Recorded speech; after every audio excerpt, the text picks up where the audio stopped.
Hi, I'm Jen from Clover. Today we're going to do some basic housekeeping on the Clover station. The first thing I'm going to do is open up the station using my fingerprint. And now we're going to go to the Setup app to set up the taxes. Inside the Setup app, you can do many things. You can set up your business information and you can set up your taxes. To set up taxes, you're going to need to set a tax rate. So we're in California, and we're going to add a California sales tax. We do that by pressing this plus sign, and it's going to allow us to edit and add a tax rate. So California sales tax, and that's a rate of 9%. Now, before I push save, I want to say default.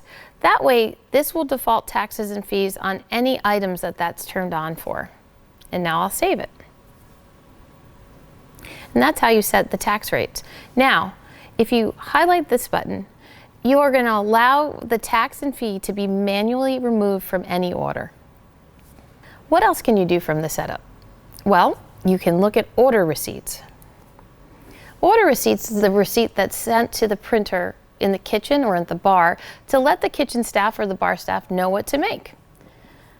Within this field, you can see what the order receipt will look like.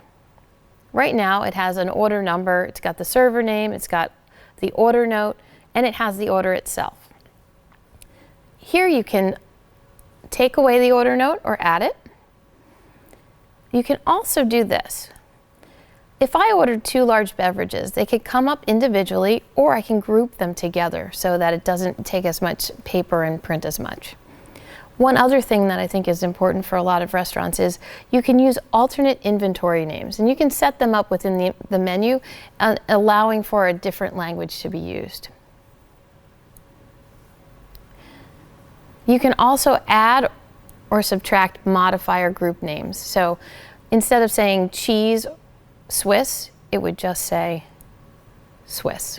One more thing that you can do on the Setups app is payment receipt. Now, the payment receipt is the receipt that your customer actually gets. So on the payment receipt, you can have your logo and you can have your header that says what the name of your restaurant is. You can also have order notes. I recommend, since this is going to your customer, to take the order notes off just in case it's something that you don't want your customer to see. You can have your cashier's name and you have the items that were ordered. Now, you can add the modifier group names so that people understand what the extra charges are.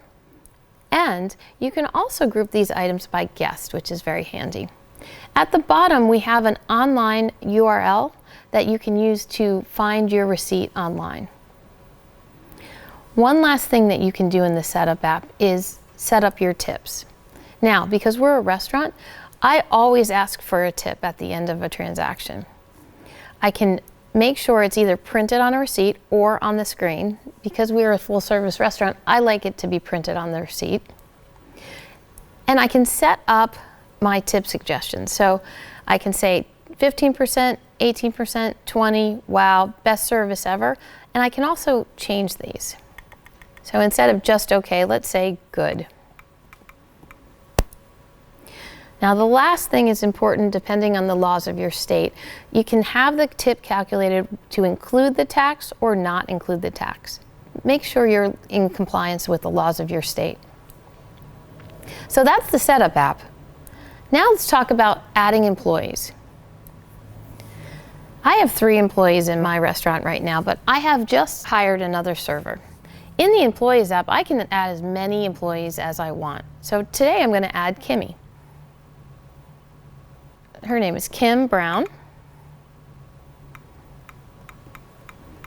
Her nickname is Kimmy. And her passcode is 1234. Now, on this screen, I can also have her add her fingerprint, or if I'm using employee login cards, I can swipe the card and add it here. Now, I can also change roles that are available. In my Clover right now, I have an admin role, an employee role, and a manager. Because we're a restaurant, I want to make sure I have a server role written out. So I've added the server role,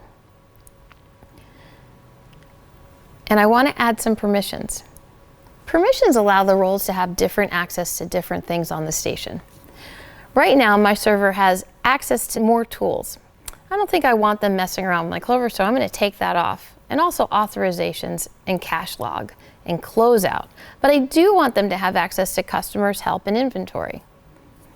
If I go back to roles, I can assign roles to an employee.